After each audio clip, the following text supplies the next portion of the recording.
Установление советской власти в центре и на местах породило вооруженное сопротивление свергнутых эксплуататорских классов. Гражданская война была продолжением борьбы за власть. Поэтому определение четких границ между самой революцией и гражданской войной имеет очень условный характер. Вместе с тем, в первой половине 1918 года вооруженная борьба не была всеобъемлющей и проявлялась в ограниченных рамках.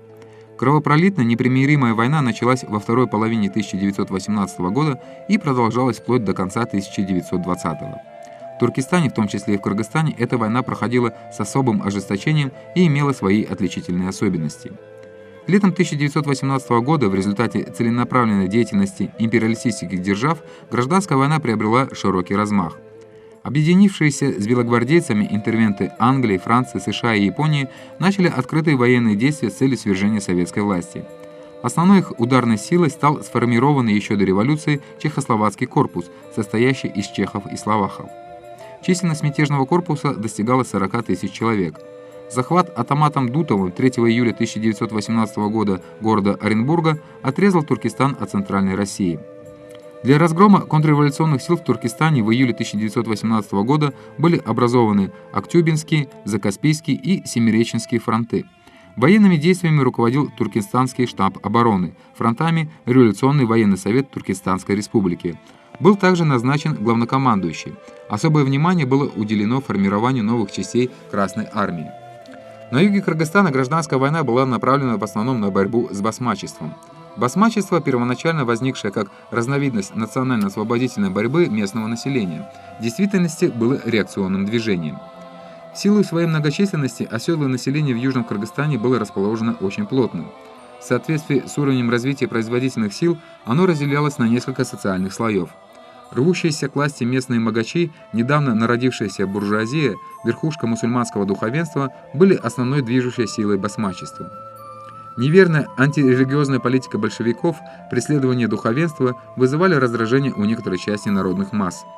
Контрреволюционные силы умело использовали в своих интересах стремление народа к национальной независимости и отстаивание своих религиозных убеждений. Вооруженные силы басмачей в основном состояли из обманутых или запуганных дихкан. Идейные вдохновители басмачества, служители религии, прикрываясь различными догматами шариата, вели активную контрреволюционную пропаганду, вводя темных людей в заблуждение. Толчком к переходу некоторых дихкан на сторону басмачей послужила и введенная советской властью политика военного коммунизма, по которой у крестьян изымались все излишки скота и зерна. Басмачество нельзя рассматривать односторонне, только как националистическое движение, возглавляемое реакционными феодалами и махровой буржуазией. Контрреволюцию, в том числе и басмачество, поддерживали и возглавляли империалистические страны, в первую очередь Англия. Басмаческим движением, широко распространившимся в Южном Кыргызстане, руководили такие курбаши, как Калкхожо, Мадамин-бек, Мойдун-бек, Эргеш, Рахманкул, Кюршермат, Аман Павлан и другие. Они фактически подчинялись белогвардейским офицерам и иностранным интервентам. Оборона советской власти. Для защиты советской власти в Туркестане, в том числе и в Кыргызстане, Центральный исполнительный комитет Туркестанской АССР 10 июля 1918 года принял решение постановления и организовал штаб обороны. Особое внимание уделялось привлечению к делу обороны местного населения. В результате началось массовое вступление добровольцев в Красную армию. В Кыргызстане одними из первых красноармейцами стали такие кыргызские джигиты, как Абдрахманов, Баялинов, Каралаев, Садаев, Токбаев. В ходе гражданской войны из их рядов выдвинулись боевые командиры Лагвиненко, Османбеков, Саадаев, Кучуков, Масанчин. Первые вооруженные столкновения красноармейцев Кыргызстана с внутренними контрреволюционными силами произошли верным летом 1918 года. Вызванный на помощь красноармейский отряд кыргызстанцев проявил решительность и высокую боевую выучку при подавлении русского казачьего контрреволюционного мятежа. В сентябре 1918 года в Пишпеке был создан отряд, насчитывавший 250 красноармейцев, и отправлен на Семиреченский фронт. Позднее отряд преобразован в первый Пишпекский советский полк. Командовал полком большевик Лагвиненко. Сильные отряды Красной армии были созданы в Токмоке, Прижевальске, Нарыне, Аше, Джалабаде, Козлкие. Несмотря на предпринятые конкретные меры, на юге Кыргызстана продолжали бесчинствовать басмачинские банды. Они грабили кишлаки и аилы, сожгли несколько русских сел. Для борьбы с басмачами из дихкан Андижанского и Ошского уездов была создана так называемая крестьянская армия. Однако пробравшийся в нее белогвардейский офицер Монстров и бывший царский генерал Муханов своими подрывными действиями и агитацией добились того, что летом 1919 года эта армия выступила против советской власти. 7 декабря 1918 года в селе Беловодском контрреволюционеры под руководством левых эсеров подняли мятеж. Советская власть была свергнута, а ее представители повешены. 14 декабря мятежники атаковали Пишпек и овладели его западной частью. К мятежникам примкнули крестьяне-переселенцы из села Сокулук, Карабалта, Садовая, Александровка и другие. Для подавления мятежа со всех районов Северного Кыргызстана двинулись отряды Красной армии. С Семиреченского фронта на помощь отозвали знаменитый первый Пишпекский полк. Преодолев маршем за 9 суток 600 километров, полк 22 декабря прибыл в Пишпек, а 23 декабря объединенные силы красноармейцев нанесли по восставшим сокрушительный удар и заняли село Беловодское. 29 декабря уезд был очищен от контрреволюционеров. Красноармейцы, погибшие в этих боях, похоронены в Дубовом парке Бишкека.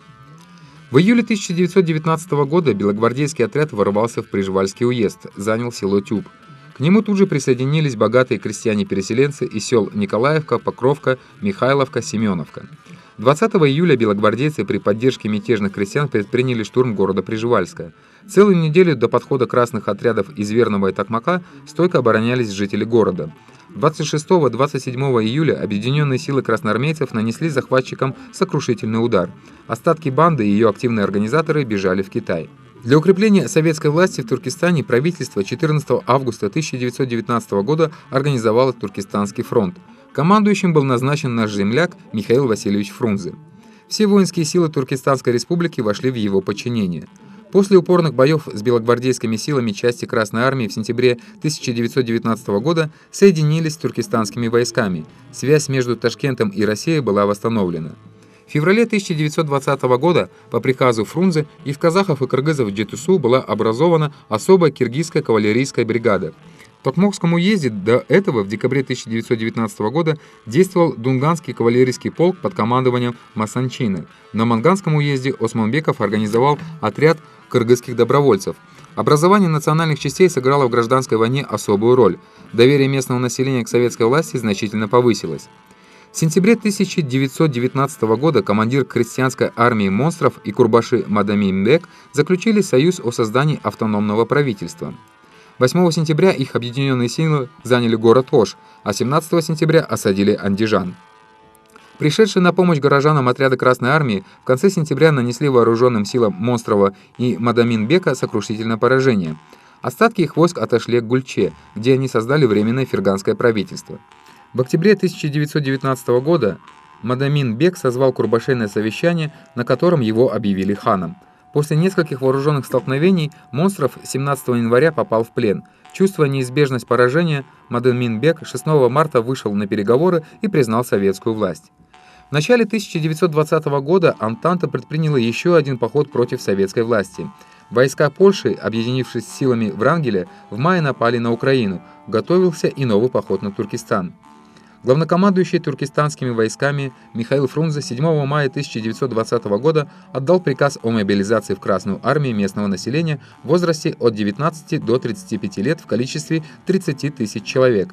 Это первая в истории народов Центральной Азии широкомасштабная мобилизация была проведена успешно. Остатки внешней и внутренней контрреволюции, оправившись после поражения, начали сосредотачивать силы на окраинах страны для последних попыток дестабилизировать власть. Такой мятеж был предпринят в ноябре 1920 года в долине Атбаши. Возглавили его бывший офицер Кирьянов и торговец Бондарев.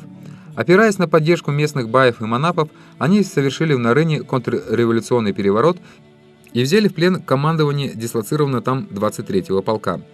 Советские руководители были убиты, 47 партийных и советских работников арестованы. Были восстановлены царские порядки и начата подготовка к походу на Токмок и Пишпек с целью захвата власти во всем Жетысу. Отряды Красной армии встретили мятежников на подступах к Кочкору. После ожесточенного сражения 16 ноября враг был разгромлен, а Кирьянов взят в плен. Остатки мятежников бежали в Китай.